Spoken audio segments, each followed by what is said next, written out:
여러분 안녕하십니까? 광주 MBC 뉴스데스크입니다. 5.18 당시 시민군 대변인인 윤상원 열사의 고향 마을에 윤 열사의 기념관이 지어졌습니다. 8년 전부터 기념관 건립이 추진돼 왔는데요. 우여곡절 끝에 마을 주민들이 마음을 보태주면서 결실을 맺었습니다. 천홍희 기자가 보도합니다. 5.18 시민군 대변인 윤상원 열사가 무등산에서 뻗어나온 광주천을 헤쳐 걸어 나오고 있습니다. 윤상원 열사가 응시하고 있는 자신의 손에 쥐고 있는 하얀 빛의 기운은 민주화를 염원하는 광주 시민의 의지, 전남도청을 끝까지 지키겠다는 자신의 책임감을 뜻합니다. 윤상원 열사의 인생을 함축적으로 표현한 이 대형 수목 담채화는 새로 지어진 윤상원 기념관에 설치됐습니다. 민주주의의 파괴에 대해서 절망하고 싸웠기 때문에 그런 마음을 대변하는 사람, 그야말로 시민군 대변인처럼 대변했던 사람의 하나의 상징으로. 광산구와 윤상원 기념사업회가 5.18 광주항쟁 50주년을 대비해 추진한 윤상원 기념관이 윤 열사의 고향인 광주 천동마을에 지어졌습니다. 상징적인 인물을 통해서 우리는 쉽게 그걸 기억하잖아요. 이 윤상원 기념관이 만들어짐으로 해서 많은 사람들이 이제 5.18이라고 하는 것을 윤상원 이름으로 기억하게 되지 않을까. 당초 기념관은 지난 2019년 지어질 계획이었지만 출입로를 확보하는 과정에서 일부 토지 소유주와 갈등을 빚으면서 사업이 늦어졌습니다. 기념관 사업이 막히자 마을 주민들이 마을 공동 소유로 돼 있던 회관 부지에 기념관을 짓자고 제안하면서 사업의 물꼬가 트였습니다. 마을 주민들이 이곳에 있던 마을 회관 부지를 광산구청에 무상으로 기부하면서 이곳에 윤상원 기념관이 지어지게 됐습니다. 주민 대부분은 어렸을 때부터 윤상원 열사를 봐왔던 만큼 이곳을 찾은 시민들에게 윤 열사의 숭고한 뜻을 전달하겠다고 말합니다. 선뜻 내놓기 힘든데 주민 모두가 여러 번 서로 마음을 합해서 이게 앞으로 좋은 일을 하자는 의미에서 다 같이 기부를 했던 것 같아요. 또 뭐 외지에서 오더라도 우리가 떳떳하게 이렇게 마음가짐 갖출 수 있는 자리도 되고. 추진한 지 8년 만에 우여곡절 끝에 문을 연 윤상원 기념관은 이번 주 수요일 공식 개관식을 갖고 참배객들을 맞이할 계획입니다. MBC 뉴스 천홍입니다. 304명이 숨진 세월호 참사가 일어난 지도 내일이면 꼭 10년이 됩니다. 그날의 상처를 그대로 간직한 진도 팽목항에는 참사의 아픔과 교훈을 잊지 않으려는 시민들이 찾아오고 있습니다. 박종호 기자가 보도합니다. 2014년 4월 16일, 그날을 기억하는 진도 앞바다. 잊지 않겠습니다. 구해주지 못해 미안하다는 내용이 담긴 노란 리본과 기억의 벽은 10년째 그 자리를 지키고 있습니다. 구조된 생존자와 희생자들이 가족을 처음으로 만났던 팽목항에는 세월호 참사를 기억하고 추모하기 위한 발걸음이 이어졌습니다. 지역민들은 물론 전국에서 찾아온 추모객들이 그날의 기억을 되새겼습니다. 이것은 국가의 통솔력이 올바르게 진행이 됐더라면 전부 다 살아날 학생들입니다. 너무 가슴 아프고 눈물이 납니다. 10년이 지났지만 해결되지 않은 의문의 답답함과 안타까움은 여전하고 얼굴 한번 본 적 없는 사이지만 슬픔과 고통은 함께 기억하고 있습니다. 그때 당시에 왜 많은 사람이 그렇게 많은 일을 당했었을까? 그때 당시에 왜 밖으로 못 나오고 안에서만 그렇게 많은 참사를 당했었을까? 이게 참 정말 지금도 생각하면 궁금해요. 희생자 가족들이 여전히 교대로 머무르고 있는 가족식당과 희생자들의 영정이 남아있는 작은 기억관. 주변으로는 여객터미널이 들어서는 등 전과 모습은 많이 달라졌지만 참사의 기억은 잊혀지지 않았습니다. 기독교와 천주교, 불교 등 종교계도 세월호 참사 10주기를 맞아 진도와 목포에서 추모 행사를 잇따라 열고 희생자들의 넋을 위로했습니다. 참사의 교훈을 잊지 않고 기억하겠다는 다짐은 10번째 4월에도 이곳 진도 팽목항은 물론 전국 곳곳에서 지켜지고 있습니다. MBC 뉴스 박종호입니다. 1년 전 이맘때를 기억하십니까? 물이 부족해 제한급수 위기까지 갔었는데 올해는 비가 많이 또 자주 오면서 사정이 달라졌죠. 하지만 이럴 때일수록 가뭄과 이상기후에 대비한 장기적인 대책 마련을 해둬야 합니다. 김단비 기자입니다. 지난해 댐 건설 당시 수몰된 다리가 보일 만큼 바짝 메말랐던 주화목. 기상 관측이 시작된 이후 281일이라는 가장 긴 기상 가뭄을 기록할 정도로 상황은 심각했습니다. 지난해 극심한 가뭄으로 바닥을 드러냈던 주암호 상류입니다. 지금은 언제 그랬냐는 듯 물이 가득 차 있습니다. 현재 주암댐과 섬진강댐 저수율은 77%와 81%를 기록하고 있습니다. 1년 전에는 20%대에 불과했습니다. 특히 주암댐의 경우 하루 100만 톤 이상을 수돗물과 공업용수로 공급하고도 수위 조절을 위해 일부를 방류하고 있습니다. 4월부터는 댐 최대 발전 방류 등을 통해서 댐 수위를 조절하고 있고요. 그리고 홍수기 전까지 홍수기 제한 수위 이하로 댐 수위를 유지해서 전남 지역 농업용 저수지 저수율도 평년 수준을 15% 이상 웃돌고 있습니다. 행정안전부는 오는 6월까지 가뭄 걱정이 없을 거란 전망을 내놨습니다. 최근 6개월 동안 전남 누적 강수량은 413.5mm로 평년 대비 136.5%를 보였습니다. 또 5월과 6월 강수량도 평년과 비슷할 것으로 내다봤습니다. 농민들은 안도하면서도 불안을 떨칠 수 없습니다. 이상기후 현상이 갈수록 심해지면서 또다시 가뭄이 반복될 수 있다는 우려 때문입니다. 장기적인 물관리 대책도 요구합니다. 관정을 많이 파요. 그리고 관정을 파다 보니까 기존에 있는 관정들이 물이 안 나오는 관정들이 많아요. 그러다 보니까 무슨 대책이 우리 농민으로서는 뭐 해결할 방법이 없죠. 최근 농림축산식품부는 기후변화 영향으로 2050년대 국내 가뭄 고위험 지역이 지금보다 50% 이상 증가할 것이라는 전망을 내놓기도 했습니다. MBC 뉴스 김단비입니다. 고수익을 미끼로 투자금을 가로채는 주식 리딩방 범죄가 잇따르고 있습니다. 유명인을 사칭한 광고에 홀려 퇴직금 등 전 재산을 날렸다는 고령의 피해자들이 속출하고 있습니다. 최황지 기자가 보도합니다. 70대 김모 씨는 올해 초 유명 개그맨의 고수익 보장 광고를 유튜브에서 보고 연락처를 남겼습니다. 이후 국내 유명 증권사의 자산관리사라고 접근한 일당은 김 씨에게 가짜 증권 어플을 설치하도록 했고 종목 매수를 위해 거액의 돈을 계좌로 입금하도록 유도했습니다. 사칭범에게 속아 김 씨가 이들에게 송금한 금액은 모두 4천여만 원. 4천여만 원을 송금한 2달 뒤 김 씨 증권 어플에는 수익이 늘었다며 4억 3천만 원이 찍혀 있었지만 모두 가짜였습니다. 한순간에 김 씨는 모아놨던 퇴직금과 목돈을 모두 잃게 됐습니다. 딸도 어렵고 살고 그래서 딸한테 조금이라도 좀 도움이 됐으면 해서 그래서 오히려 그냥 전 재산을 날려버렸습니다.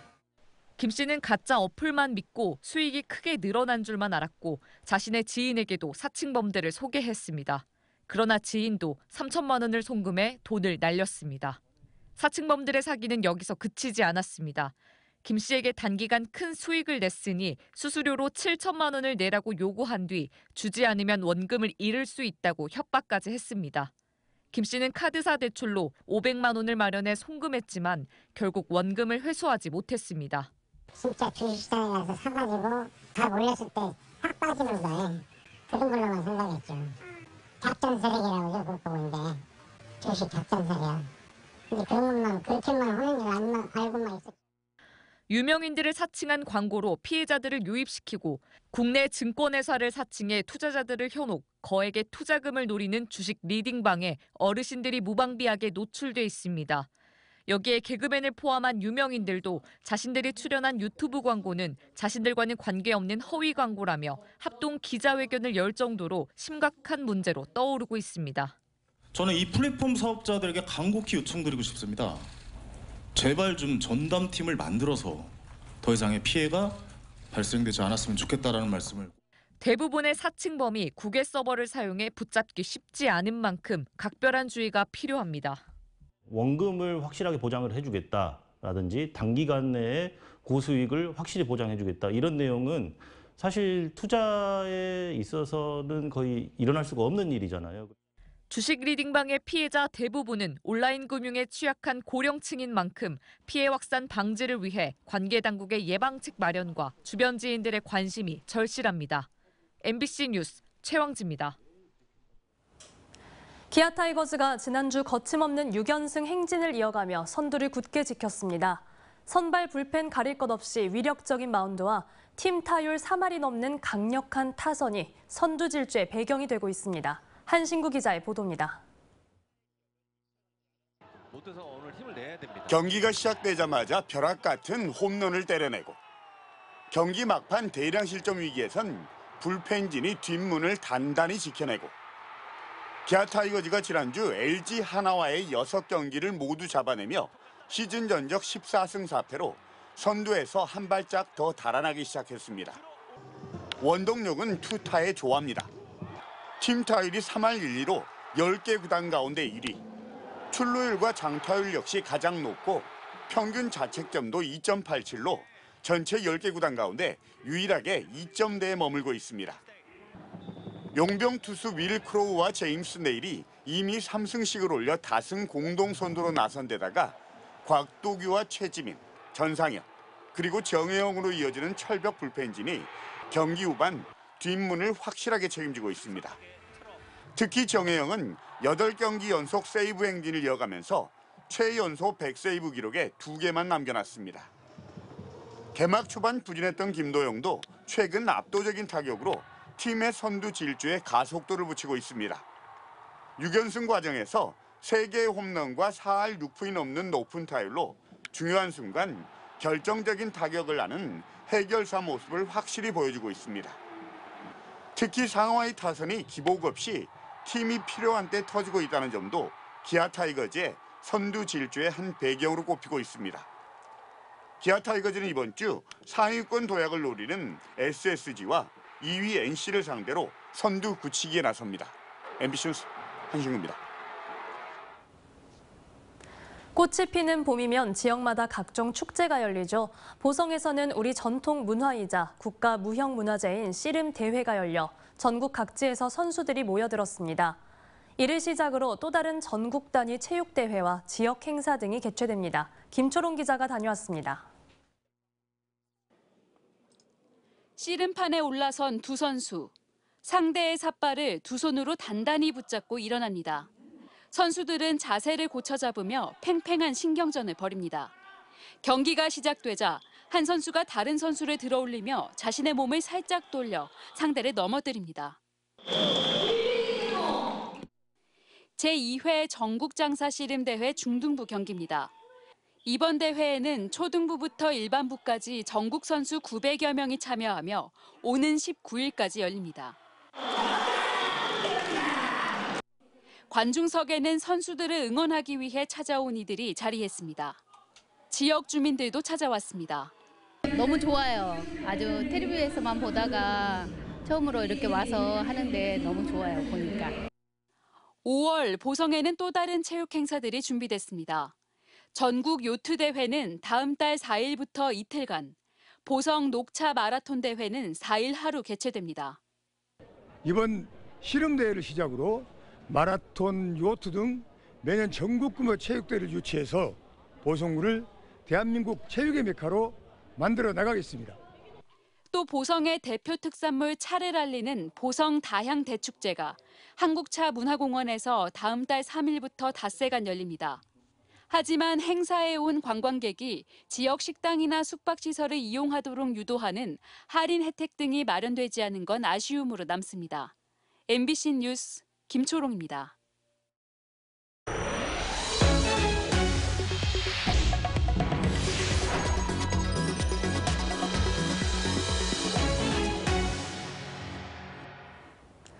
오늘 오전 9시 30분쯤 곡성군 오곡면의 한 다리 인근에서 72살 김모 씨가 몰던 1톤 화물차가 가드레일을 들이받고 4m 아래로 추락했습니다.